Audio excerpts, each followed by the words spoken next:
besarnya atau tidak gitu. Karena bisa jadi kalau misalnya salah satu proyek tersebut lebih besar dari proyek yang lainnya, maka standar deviasinya juga akan lebih besar. Jadi di situ terjadi apa namanya ya, bias gitu ya, bias perhitungan resikonya gitu.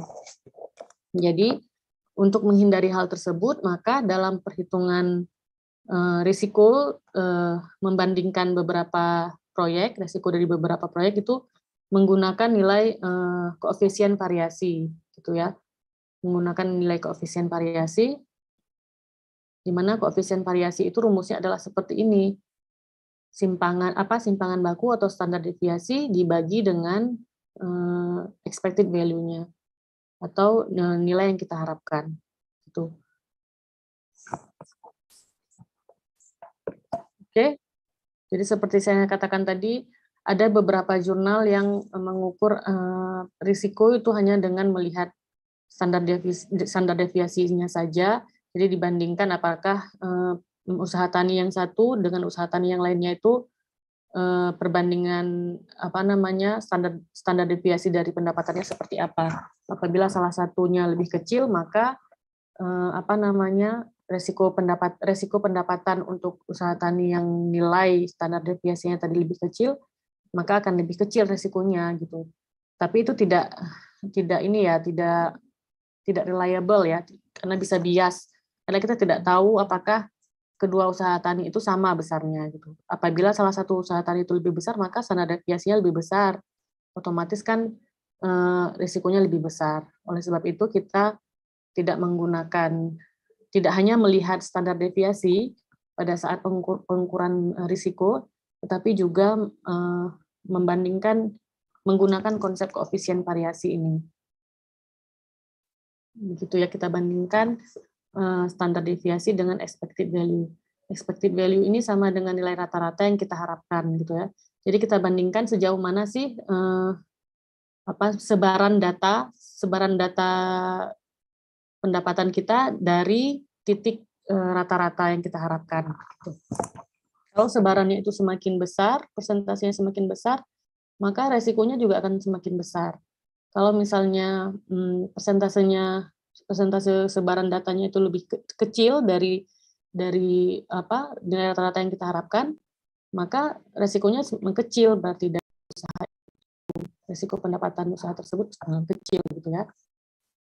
Dan sampai di sini apakah ada yang ingin bertanya? Sebelum kita ke contoh.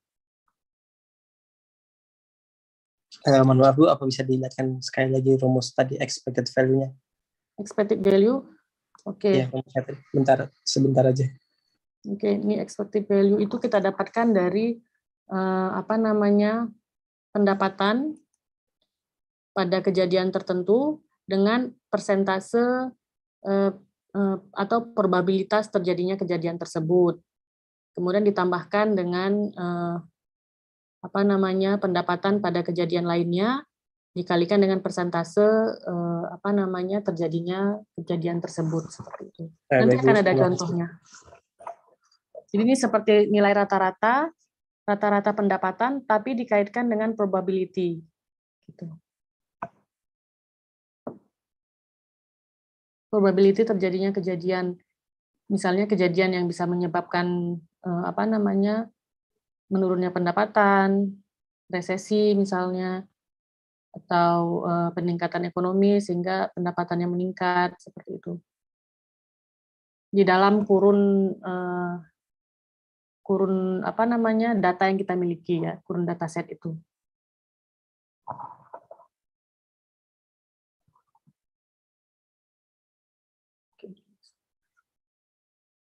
Oke, ini konsep koefisien variasi digunakan untuk mencari nilai resikonya.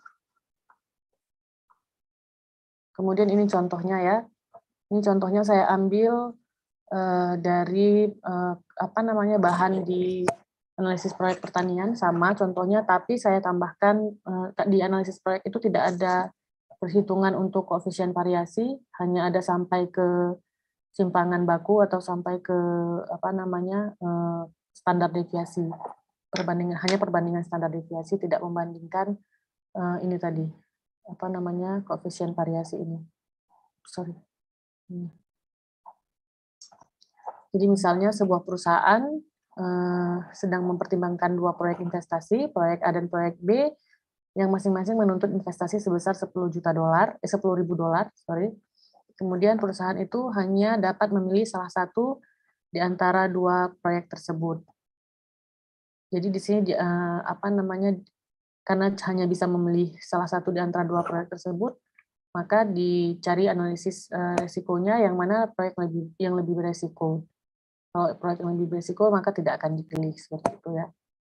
Kemudian diasumsikan bahwa laba atau pendapatan dari kedua proyek tersebut berkaitan dengan tingkat ekonomi dalam beberapa tahun mendatang, yaitu pada kondisi resesi, kondisi normal, dan kondisi lonjakan. Dalam kondisi normal, kedua proyek akan sama-sama memberikan laba sebesar $5.000.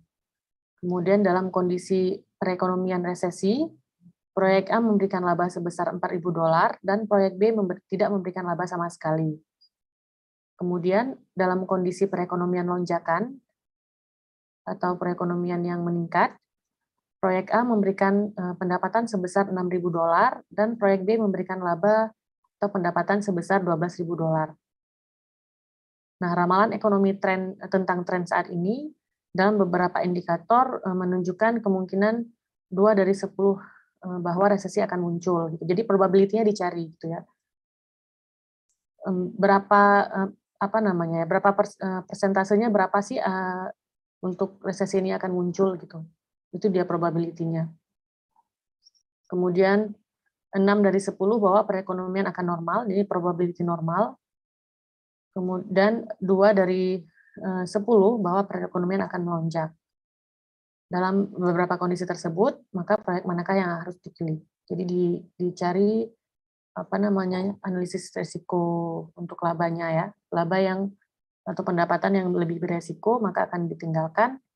Proyek yang memberikan laba yang lebih beresiko akan ditinggalkan, dan proyek yang memberikan pendapatan yang tidak beresiko akan dijalankan. Seperti itu. Nah, dari sini, dari keterangan tadi sudah kita ketahui ya probabilitasnya. Di dalam soal ini tuh sudah diberikan gitu ya, probabilitas terjadinya resesi berapa persen, probabilitas terjadinya ekonomi nomor berapa persen, dan probabilitas terjadinya lonjakan ekonomi berapa persen. Sebenarnya yang paling penting dalam analisis risiko ini adalah mengetahui persentase probabilitas kejadian ini. Di dalam soal ini tidak dijelaskan bagaimana bisa diprediksi tentang probabilitas terjadinya kejadian resesi dan ekonomi normal dan sebagainya. Itu nanti akan saya jelaskan setelah kita menyelesaikan contoh soal ini gitu ya. Itu nanti bisa kita prediksi dengan menggunakan distribusi Z untuk melihat probabilitas suatu kejadian atau probabilitas pendapatan tertentu itu terjadi berapa persen. Gitu. Oke, ini sudah diketahui tadi dari soal probabilitas terjadinya resesi 20%, probabilitas terjadinya ekonomi normal itu 0,6 atau 60%. Kemudian kemungkinan terjadinya lonjakan perekonomian adalah sebesar 20%. Nah, di sini seperti yang saya sebutkan tadi bahwa akumulasi dari probabilitas yang terjadi dalam satu set data itu adalah 100%. Gitu ya, harus 100 atau 1. Jadi kalau dijumlahkan probabilitas resesi, probabilitas normal, probabilitas ekonomi yang meningkat itu semuanya harus 1 atau 100%. 20, 60, 20. Itu ya. Tidak boleh lebih dari dalam satu dataset itu tidak boleh lebih dari 100% atau 1 akumulasi probabilitasnya. Kemudian diplot probabilitas kemunculan atau probability density function untuk data proyek A dan proyek B. Untuk proyek A seperti ini bentuk kurvanya, dia lebih rapat gitu ya, lebih rapat dari sebaran datanya itu lebih rapat dari titik rata-rata di tengah sini. di tengah sini. Kursor saya bisa terlihat tidak? Bisa, Bu. Bisa, Bu. Oke. Kemudian yang proyek B, setelah diplot datanya, ini kurvanya, kurva probability density function-nya, ini dia lebih menyebar dari nilai rata-ratanya di tengah sini. Gitu. Berarti kalau misalnya seperti ini kan sudah bisa kita prediksi bahwa koefisien standar deviasi untuk A itu lebih kecil dibandingkan standar deviasi dari proyek B, karena sebaran datanya sudah bisa dilihat ya, yang B itu lebih menyebar dari rata-rata di tengah sini, sedangkan yang A dari rata-ratanya lebih dekat gitu.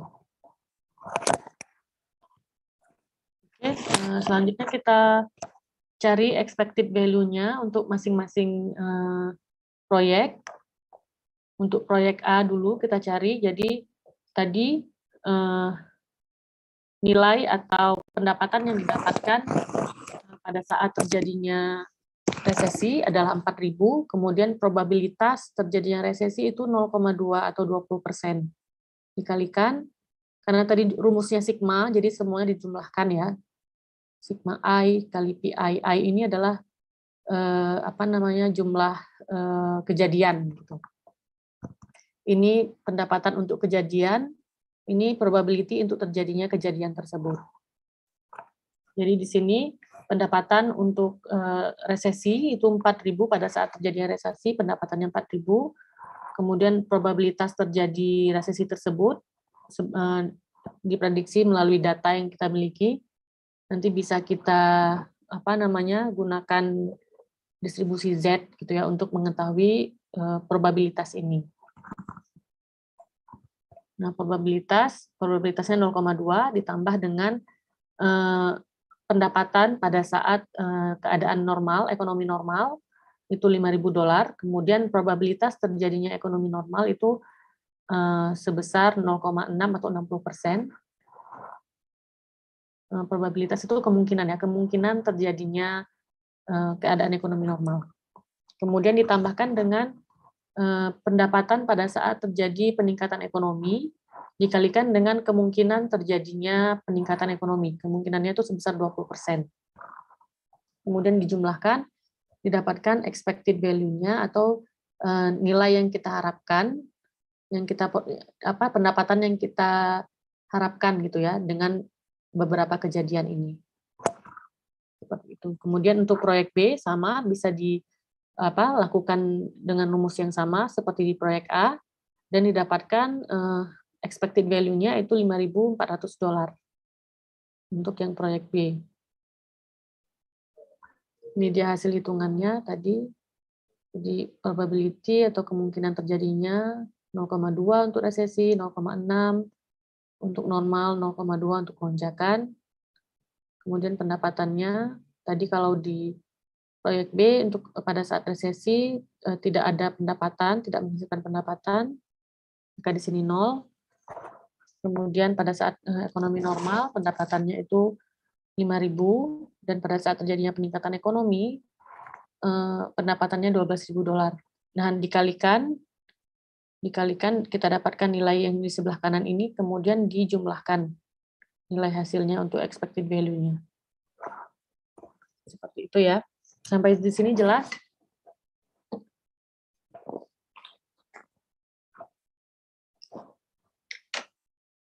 Halo? Tidak ada pertanyaan? Oke, saya lanjutkan ke perhitungan lainnya. Tadi sudah kita dapatkan expected value-nya. Kemudian sekarang kita harus mencari standar deviasinya. Oke, standar deviasinya tadi rumus standar deviasi ini pendapatan rata-rata ya. Pi bar ini, barnya kok udah mirip. Oke, pi bar pendapatan rata-rata. Jadi kita cari dulu pendapatan rata-ratanya tanpa mengikutkan probabilitas. Jadi 4, 5, 6 dijumlahkan dan dibagi 3. Kita anggap datanya 3 gitu ya. sampelnya 3. Jadi tadi ini sekitar, ya ini rumus untuk simpangan baku atau standar deviasi ya. Ini rumusnya, jadi pendapatan dikurangi dengan pendapatan rata-rata, dipangkatkan 2, dibagi dengan N kurang 1. N dikurang 1 ini adalah menandakan bahwa standar deviasi untuk sampel, untuk sebuah sampel, tapi kalau misalnya kita mau cari standar deviasi untuk populasi, itu tidak dikurangi 1. Itu ya, satu tetap hanya N saja yang dibagi. Oke. Cari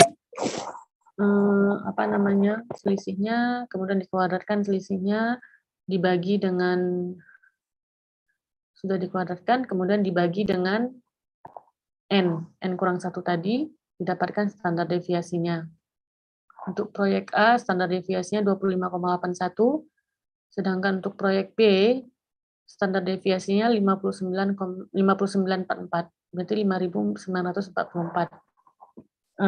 Standar deviasi itu paham ya adik-adik maksudnya apa?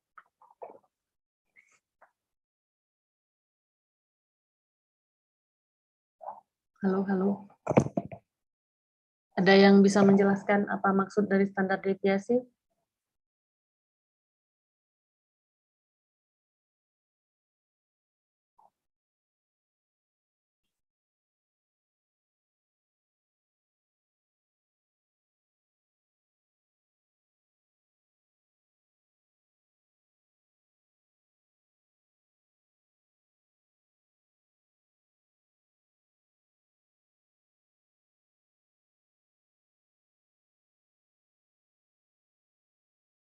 Halo, apakah ada yang bisa membantu saya?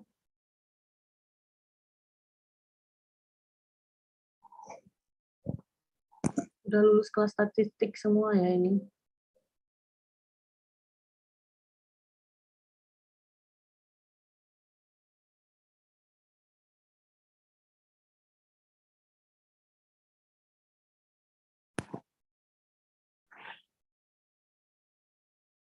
Halo? Izin berpendapat, Bu. Ya, silahkan. Standar deviasi itu memang nilai statistik yang digunakan untuk menentukan hubungan atau kedekatan sampel statistik dengan rata-rata sebuah data.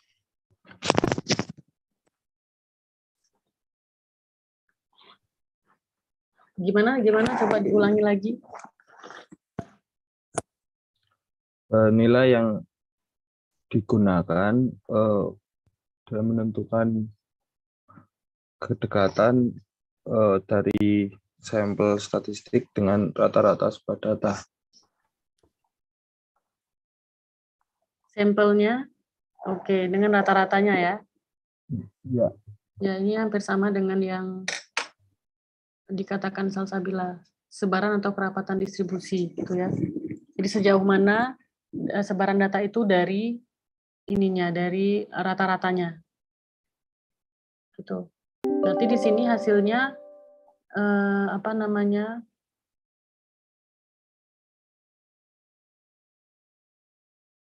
Nah, di sini bisa dilihat ya.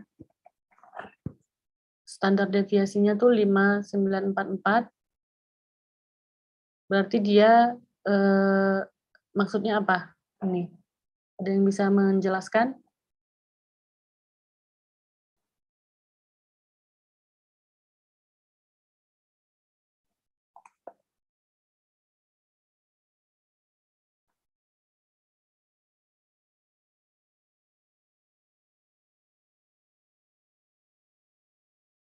Ada yang bisa menjelaskan?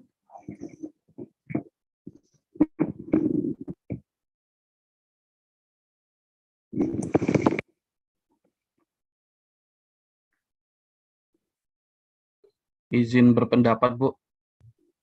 Ya, silakan. Jadi di situ karena standar deviasinya lebih besar, maka semakin lebar ini ya distribusi probabilitasnya, Dengan demikian semakin besar resiko alternatifnya, Bu. Ya, jadi maksud nilai 5.944 ini seperti apa dibacanya?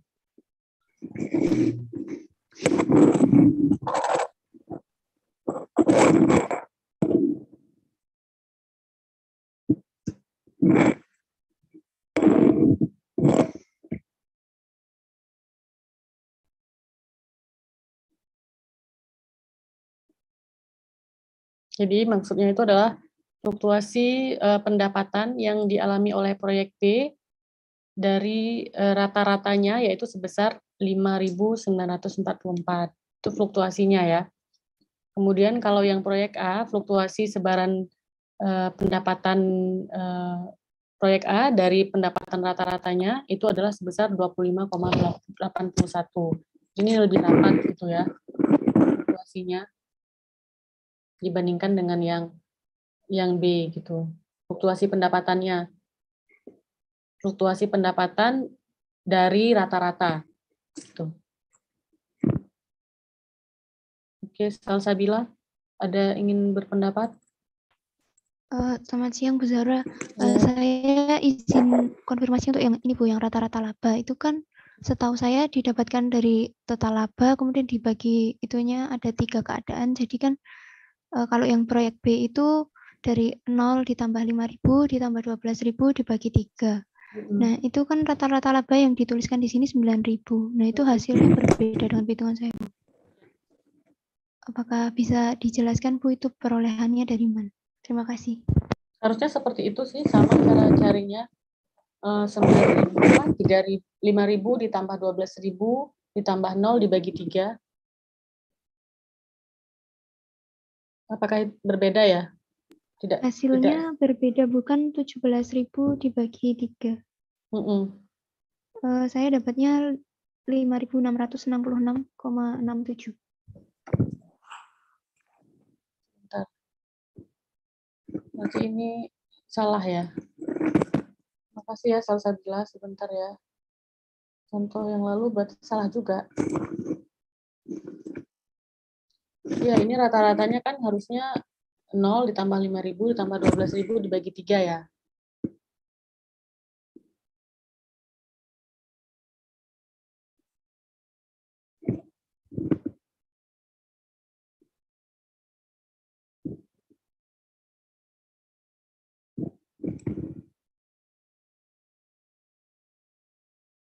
Ya, 5.600 ini ya.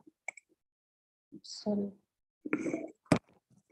Kalau diganti jadi 5.600 berapa ininya? Kita cari standar deviasinya lagi ya.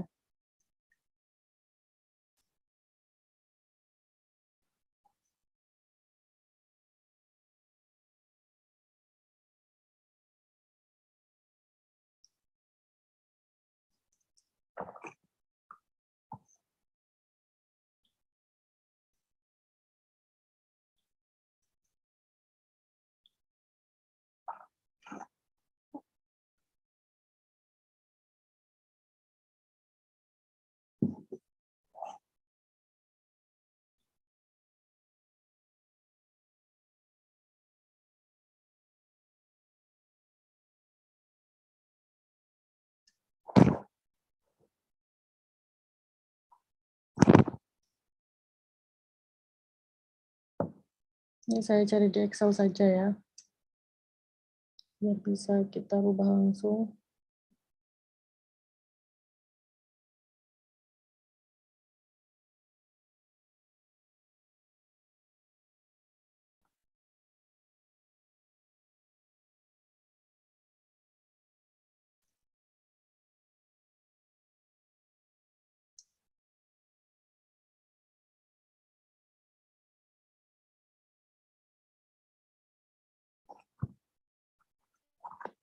Ada yang sudah dapat?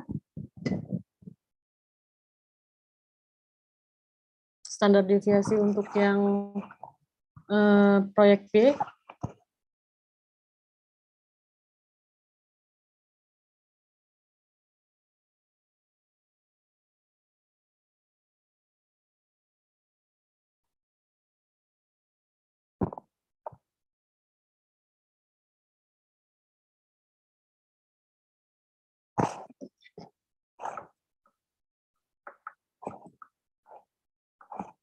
Ada yang sudah dapat?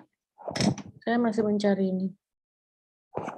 Sebentar diakarkan dulu.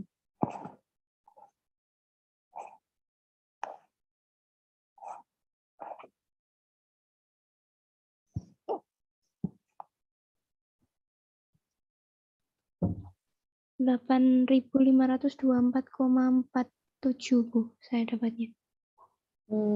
Saya kok dapatnya 5.000 ya, 5.895. Yang di akar itu totalnya 72 atau bukan gitu? Mungkin salah di situ saya. Yang di Yang selisih akarnya, kuadrat. oke. Bentar ya. Kok saya totalnya 104 juta ya? Saya menggunakan koma Bu di di rata-rata labanya saya gunakan 5.666,67. Oke, sebentar. 0,67 ya berarti.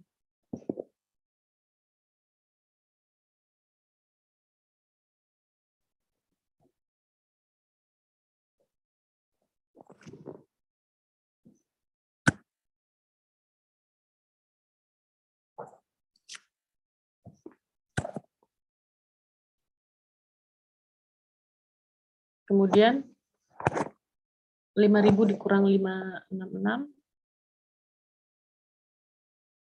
Oke, sebentar ya sepertinya ini.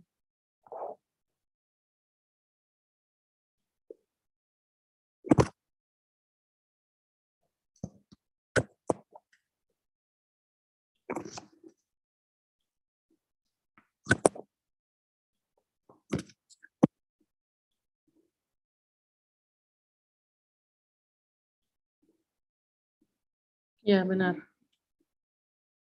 Sepertinya ini ada yang miss.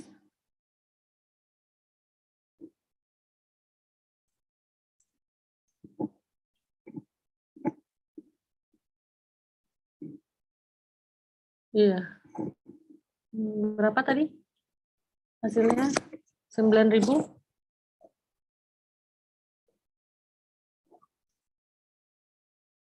Halo, Salsabila.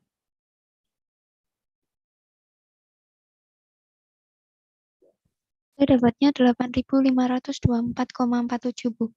Di penjumlahannya saya jadikan 0,89. 8.000 berapa? 8.524,47. Oke, ini sebarannya. Kemudian Saya berarti hitung manual variasinya, dulu. ya saya juga. Variasinya, koefisien variasinya berarti bukan 110% ya ini. Tinggal dibagikan saja, standar deviasi dibagi dengan expected value.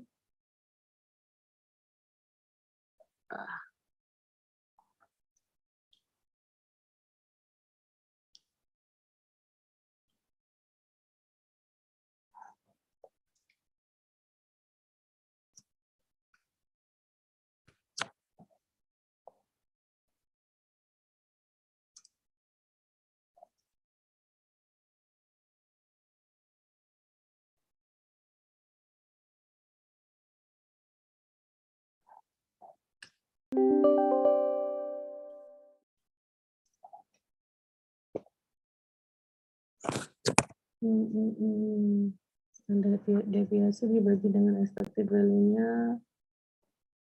150% Bu. Oke, 150 ya.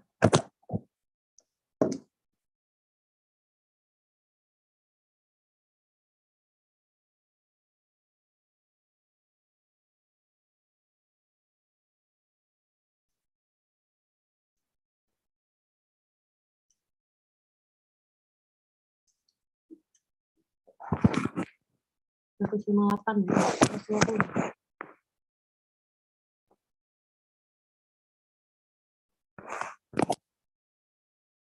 Oke, sebentar ya, ini saya perbaiki dulu berarti. Supaya nggak bingung.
Oke, apakah sudah terlihat?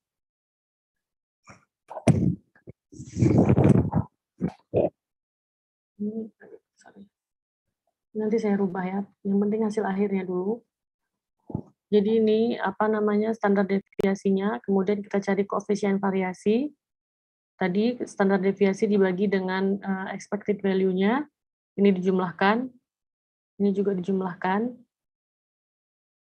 Ini expected value-nya 5.000 ya.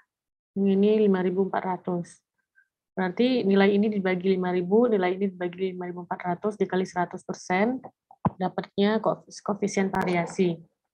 Nah, kemudian cara membacanya adalah seperti ini.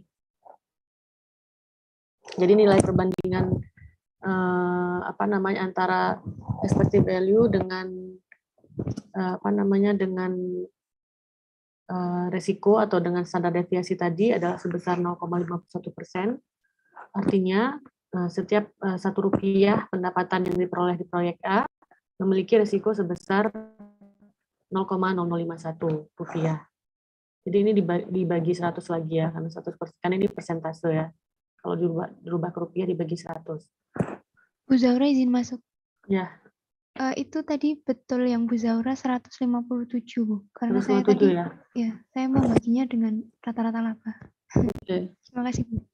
Baginya dengan expected value deh, bukan rata-rata laba. Karena kan kita tadi apa namanya melihat probabilitas ya.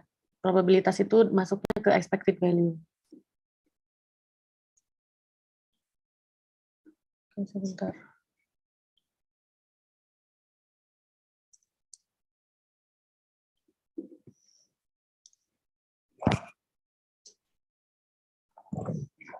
Kemudian untuk yang apa namanya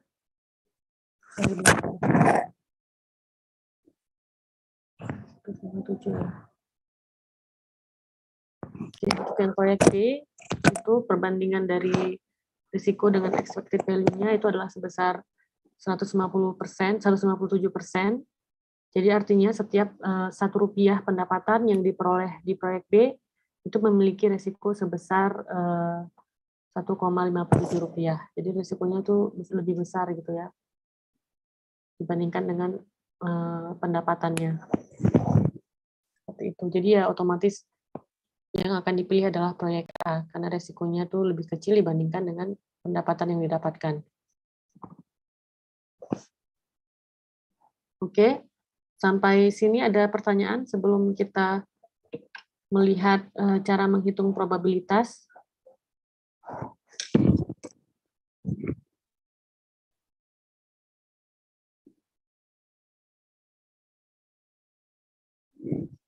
Tidak ada?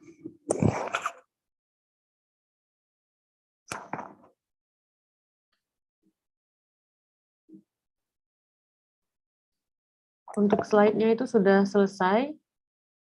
Untuk analisis apa namanya risiko, perhitungan konsep koefisien variasi.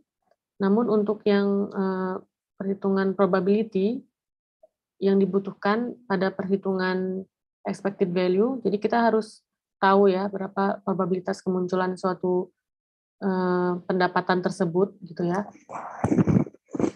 Untuk menghitung berapa expected value-nya ini gitu. Untuk itu saya mau membagikan sebuah video cara menghitung probabilitas. Ini videonya saya dapat dari YouTube.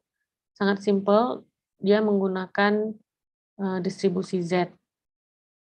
Bisa juga apa namanya kita menggunakan distribusi yang lain kalau misalnya datanya tidak terdistribusi normal atau ya non parametrik gitulah ya.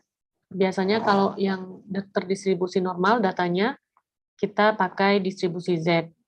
Kalau yang tidak terdistribusi normal bisa pakai Weibull distribusi atau skewed normal, banyaklah macam-macam distribusi itu. Tapi kita anggap bahwa data kita ini terdistribusi normal, maka kita menggunakan distribusi Z gitu ya. Oke, sebentar saya share dulu ini cara probabilitasnya.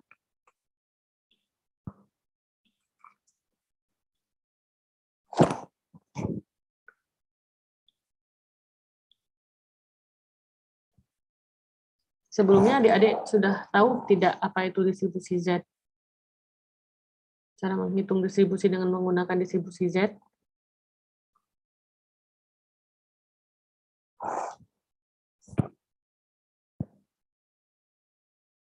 Kok semuanya diam ya? Belum tahu, Bu. Ya, tolong saya diberikan suara ya. Kalau kira-kira belum tahu, dibilang belum tahu. Karena saya bingung kalau misalnya semuanya diam.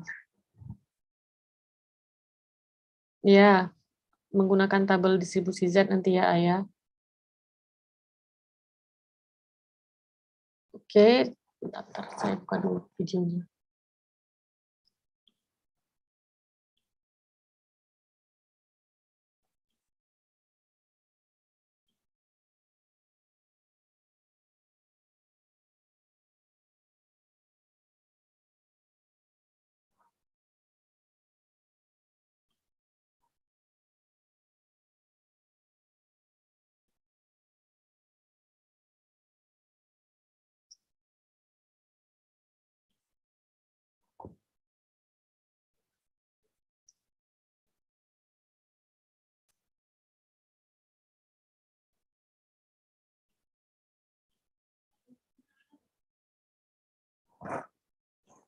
Apakah sudah terlihat? Sudah, Bu. Bu. Oke, ini kita akan melihat cara mencari probability dengan menggunakan distribusi Z dalam anggapan bahwa data kita terdistribusi normal gitu ya. Hai guys, welcome back to GeoStrategy. Hari ini aku mau mengajar salah satu topik yang ada di statistik, yaitu mencari probabilitas dengan menggunakan nilai Z. Nah, oke, kita mau bahas dari asumsinya dulu ya. Nah, jadi sebelum kita mencari probabilitas dengan nilai Z, kita harus pastikan bahwa data yang kita miliki itu, atau di soalnya dibilang bahwa data tersebut mengikuti distribusi normal. Nah, maka data tersebut dapat distandarisasi dengan distribusi Z. Nah, ini hal yang penting ya. Jadi dalam soal harus dibilang bahwa data tersebut mengikuti normal distribution atau normally distributed. Oke, kalau itu udah dibilang seperti itu, baru kita bisa menghitung dengan nilai Z. Nah, rumus dari Z adalah X minus mu per sigma ya. Nah, di mana mu ini, kalau kalian masih ingat, ini adalah rata-rata dari populasi ya. Nah, dan sigma ini adalah standar deviasi, atau bahasa Indonesia adalah simpangan baku dari populasi. Sementara nilai X ini adalah nilai yang diberikan oleh soal yang nanti kita akan mau cari gitu ya.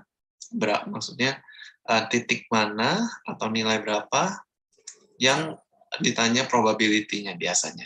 Nah, itu adalah X. Untuk lebih jelasnya nanti akan aku jelaskan dengan contoh soal ya. Nah, tanpa panjang lebar kita langsung masuk aja ke contoh soal yang udah aku siapkan. Nah, New York City is the most expensive city in the United States for lodging.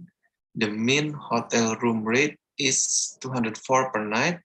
Assume that room rates are normally distributed with a standard deviation of $55. Oke, jadi yang penting di sini harus kita highlight dulu. Mean dari hotel room-nya, berarti mu-nya adalah 204 ya, $204 min-nya. Nah, lalu yang perlu di-highlight juga bahwa data mengikuti norma distribution ya. Berarti kita bisa menghitung probabilitasnya dengan menggunakan nilai Z. Dan standar deviasinya di sini dibilang bahwa adalah $55. Jadi sigma-nya adalah $55. Nah, kalau kita gambar dari distribusi normal, bell curve-nya kayak begini ya. Nah, jadi mu itu atau rata-rata itu terletak selalu di tengah. Ingat ya guys, jadi mu itu selalu di tengah letaknya kalau di dalam kurva normal distribusi. Nah, jadi yang perlu kita lakukan pertama, kalau kita melihat soal seperti ini, kita harus gambar bell shape-nya dulu, kurvanya. Nah, taruh mu-nya di tengah. Nah, baru kita lihat soal yang pertama ya. What is probability that a hotel room costs $225 or more per night? Nah, pertanyaannya adalah berapakah probabilitas dari harga hotel room-nya lebih dari $225 per malam. Nah, jadi kalau 225 itu lebih besar atau lebih kecil dari 204. Nah, kan itu lebih besar dari 204 ya. Nah, makanya kita letakkannya itu kalau lebih besar dari 204 kita letakkan di kanan. Jadi kira-kira aja, misalnya ya mungkin 225 itu ya mungkin sekitar di sini ya. Oke. Nah, jadi kalau yang ditanya itu lebih kecil dari mu-nya, berarti kita taruh di kiri, tapi kalau lebih besar dari mu-nya kita taruh di kanan.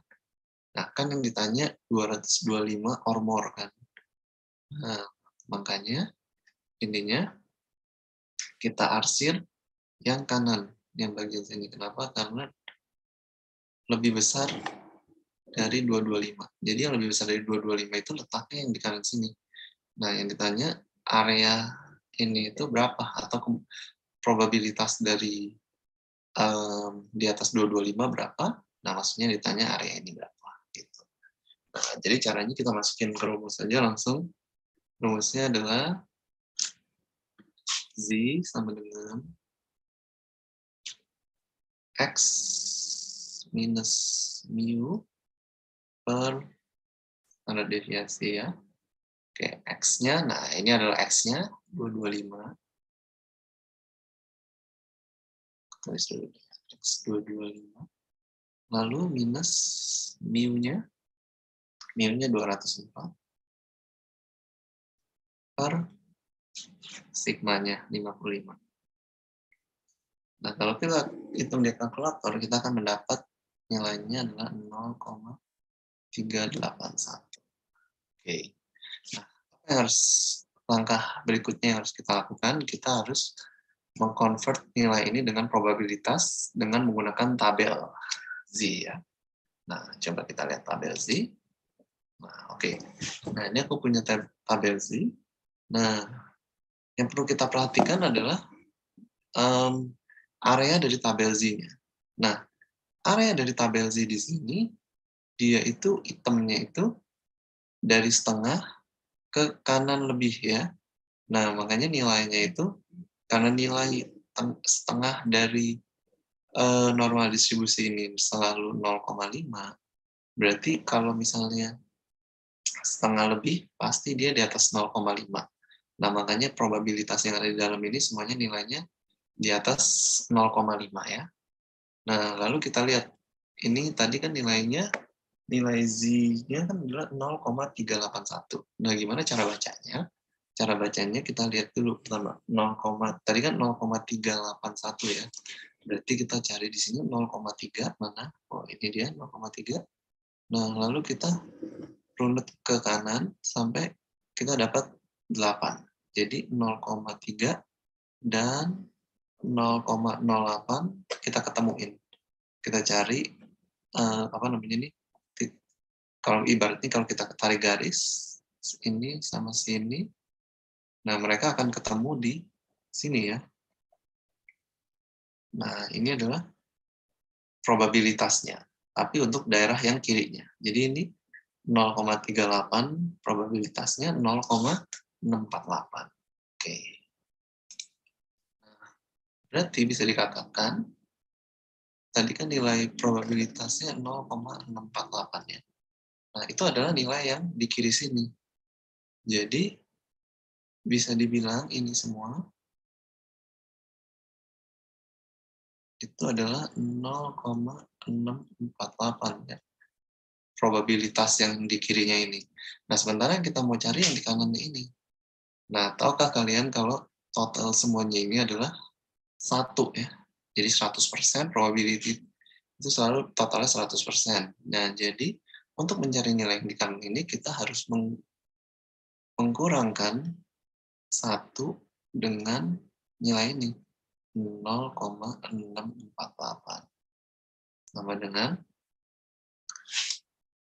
0,352. Oke. Nah, jadi what is probability that a hotel room costs 2 to 5 or more per night? Itu adalah 35,2% gitu ya. Coba aku tulis di sini ya, 35,2% gitu. Itu. Oke. Oke, sejauh ini ada pertanyaan? Belum, Bu. Belum. Yang lain?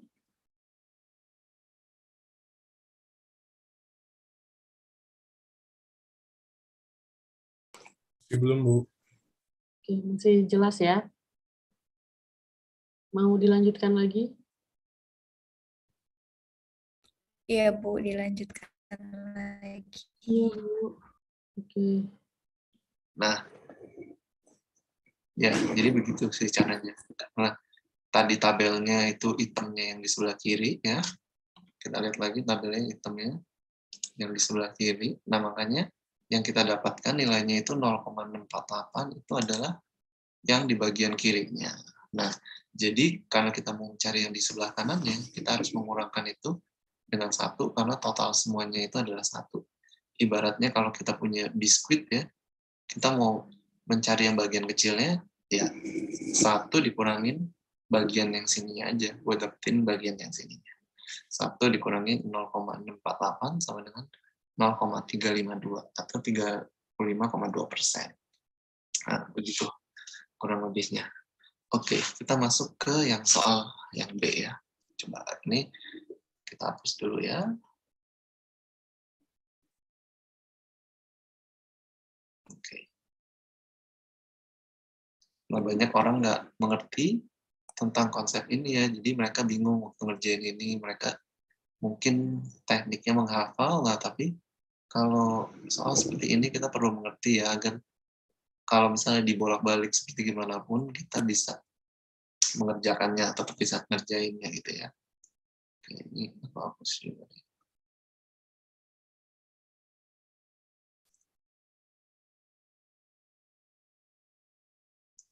Sorry ya kalau nggak bersih-bersih banget, aku takutnya ini gambarnya hilang. Oke. Nah, oke, kita masuk ke soal yang kedua. Nah, what is probability that a hotel room costs less than 140 per night? Oke, cost less than 140 per night. Oh ya, tadi ini min-nya kehapus. Nah, mu-nya selalu di tengah ya, 204. Oke. Oke. Nah, sekarang X-nya itu adalah yang ditanya ini, yaitu 140 ya. Berarti X sama dengan 140. Nah, yang ditanya less than ya. Kalau tadi more than, nah sekarang less than. Oke. 140 itu letaknya, 140 itu kan di bawah 204. Nah, jadi dia letaknya adalah di kiri ya, dari 204, 140. Nah, karena yang ditanya less than 140, jadi kita arsin yang bagian kiri sini. Gitu. Nah, yang ditanya adalah probability harga hotelnya yang lebih dari $140, kurang dari $140 itu berapa persen? Gitu. Nah, jadi caranya sama lagi kita masukin ke rumus ya. Nah, rumusnya sama dengan X minus mu per sigma ya. Nah, X-nya itu 140 minus mu-nya 204 per sigma 55. Nah, kalau kita masukin ke kalkulator itu hasilnya adalah minus 1,16. Oke. Nah, itu sekarang tinggal cari minus 1,16 ini nilai Z-nya berapa gitu ya. Maksudnya dia di tabel berapa? Coba ya, probability-nya. 1,16. 1,1 itu adalah 0,8665. Oke. Nah, kembali lagi, karena dia tabelnya adalah yang hitamnya yang gede gini, nah makanya yang barusan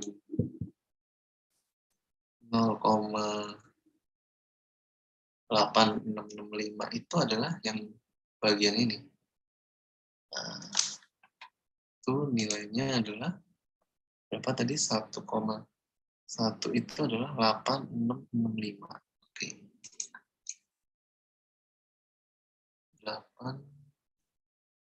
0,8665. Nah, berarti untuk cari yang kecilnya ini kita harus mengurangkan lagi dengan 1 ya, karena total semua ini adalah 100% atau 1, jadi 1 dikurangi 0,8665.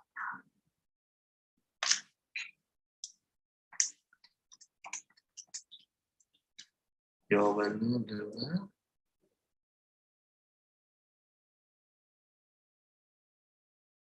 0, sebentar ya, cek lagi 1,1.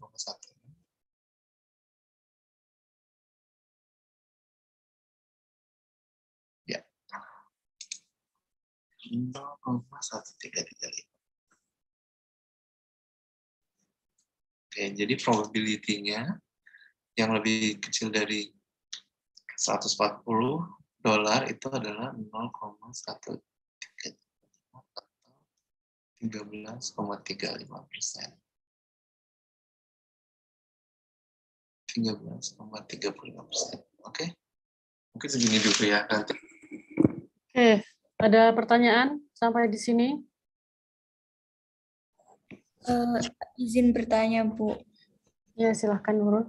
Kalau yang tadi itu kan 0,38 ya, Bu. Nah, itu di tabel itu di 0,3, terus yang tabel ke kanan itu kan 0,08.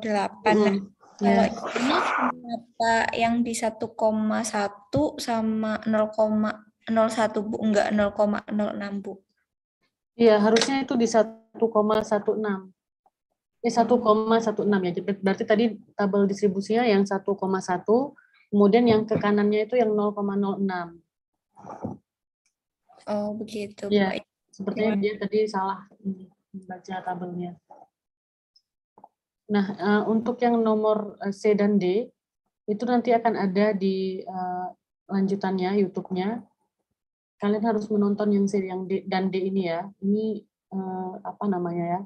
Berbeda caranya dengan yang A dan yang D.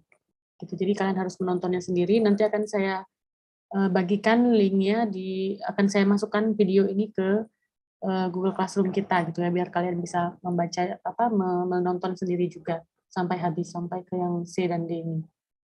Karena ini ada nilai between gitu ya, nilai di antara 200 sampai 300 itu berapa kira-kira probability terjadinya room rate sebesar 200 sampai 300 ini. Gitu.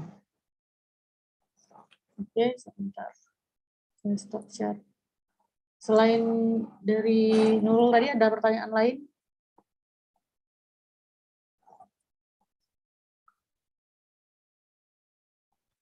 Dari saya tidak, Bu. Soalnya tadi pertanyaan sama seperti Nurul tadi, Bu. Oke. Sama juga, Bu. Belum ada, Bu. Pertanyaannya sama kayak Nurul tadi. Tapi apa namanya? Kalian tahu kan kenapa kita harus mencari probabilitas juga gitu? Karena probabilitas itu tidak ujuk-ujuk muncul sendirinya di soal, seperti contoh soal saya. Kalau di skripsi kalian harus mencari sendiri probabilitas terjadinya terjadinya pendapatan sebesar itu tuh berapa persen sih dari dataset yang kalian miliki gitu.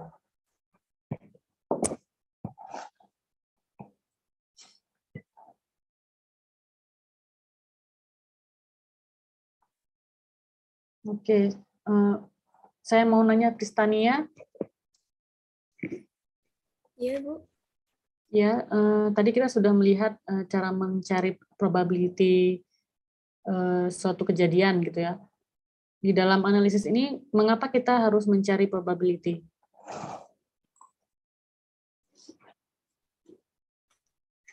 Probability untuk yang resiko tadi ya Ibu berarti.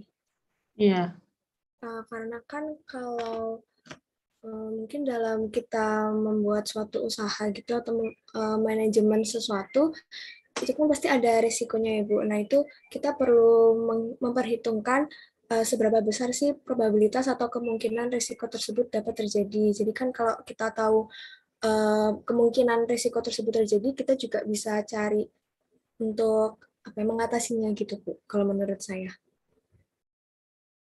oke. Yang lain? Ratna mungkin? Iya Bu, mungkin saya sama seperti Pistania, tapi menambahkan sedikit kalau dihubungkan terkait pemilihan antara dua proyek, mungkin dapat dengan menghitung probabilitas itu nanti dapat diketahui resiko dari proyek itu dan nanti dapat dijadikan sebagai acuan dalam pengambilan keputusan untuk memilih proyek seperti itu. Oke.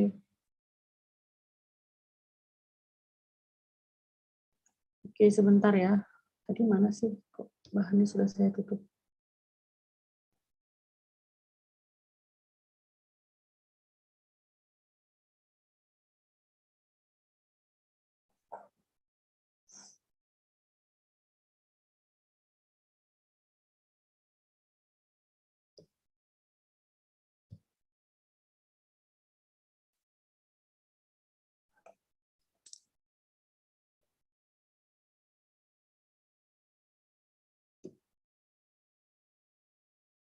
Nah, kita perlu mencari probabilitas tadi karena kita perlu mencari expected value ya dalam analisis analisis resiko ini. Jadi salah satu teori analisis resiko yaitu dengan mempertimbangkan expected value. Mempertimbangkan sejauh mana sih sebaran pendapatan dari nilai rata-rata. Di mana nilai rata-rata yang dilihat di sini adalah expected value ini. Untuk mencari expected value, kita perlu mencari probabilitas hasil yang muncul. Seperti itu ya adik-adik.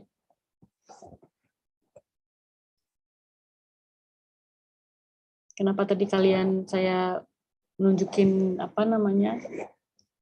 pencarian probabilitas dengan menggunakan tabel Z tadi. Karena kita perlu mencari nilai probability ini. Yang dibutuhkan dalam mencari nilai expected value. Oke, ada pertanyaan lagi?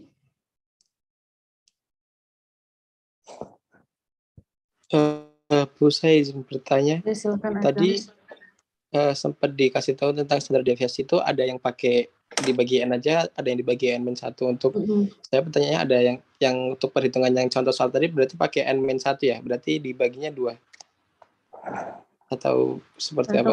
Contoh soal yang saya atau yang di Iya, YouTube? yang tadi, yang di Ya. PPT. Oke, yang saya tadi pakai N-1 karena itu kita pakai data sampel gitu ya, enggak data populasi. Kalau yang data populasi dia pakai data keseluruhan gitu ya, itu baru tidak dikurangi 1 kalau dalam mencari standar deviasi atau simpangan baku. Oh, baik Bu, terima kasih. Baik, sama-sama Azam.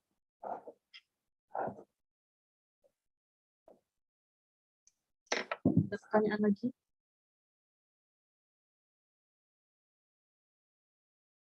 Kalau tidak ada, minggu depan saja. Mungkin minggu depan ada tugas ya, minggu ini tidak ada. Tapi ini perlu diulang-ulang ya, adik-adik, untuk yang analisis risiko ini, karena nanti kita akan ada UTS, bukan UTS, UAS. Akan ada UAS gitu, dan di UAS nanti akan mencakup juga bagian ini, bagian analisis risiko ini. Oke, kalau tidak ada pertanyaan, maka akan saya cukupkan kelas hari ini. Nanti bahannya akan segera saya upload di Google Classroom kita beserta dengan video-video pencarian probabilitas tadi. Terima kasih banyak atas kehadirannya. Saya akhiri. Assalamualaikum warahmatullahi wabarakatuh. Waalaikumsalam warahmatullahi wabarakatuh. Waalaikumsalam warahmatullahi Zaura, wabarakatuh. sehat Terima kasih, selalu, Bu. Bu.